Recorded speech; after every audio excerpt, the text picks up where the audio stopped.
Bonjour, aujourd'hui nous allons voir comment à l'aide d'une représentation graphique on peut déterminer le ou les antécédents d'un nombre quand c'est possible. Alors voici la représentation graphique et nous allons chercher les antécédents de 5, de 2, de 1 puis de 0. Alors tout de suite, trouvons les antécédents de 5. Je place 5 sur l'axe des ordonnées, je trace la parallèle à l'axe des abscisses tout entière d'un bord à l'autre du repère, je repère les points d'intersection.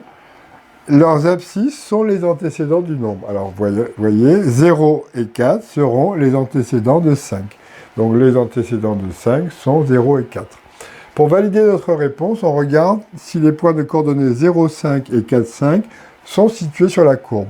0, 5, le voici. 4, 5, le voilà. Les deux points sont sur la courbe, donc je ne me suis pas trompé. Je peux passer à la question suivante. Pour trouver les antécédents éventuels de 2, je place 2 sur l'axe des ordonnées, je trace la parallèle à l'axe des abscisses tout entière d'un bord à l'autre du repère, je repère les points d'intersection, les abscisses sont 1 et 3, cela signifie que les antécédents de 2 sont 1 et 3.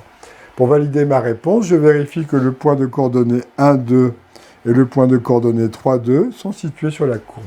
C'est le cas, je passe à la question suivante. Pour trouver les antécédents éventuels de 1. Je place 1 sur l'axe des ordonnées, je trace la parallèle à l'axe des abscisses tout entière d'un bord à l'autre du repère, je repère le point d'intersection, son abscisse c'est 2, cela signifie que l'antécédent de 1 c'est 2. Pour valider ma réponse, je vérifie que le point de coordonnées de 1 est situé sur la courbe, c'est le cas, je passe à la question suivante.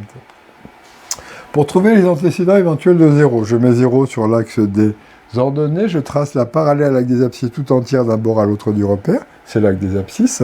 Il n'y a pas de point d'intersection entre la droite et la courbe, donc 0 n'a pas d'antécédent.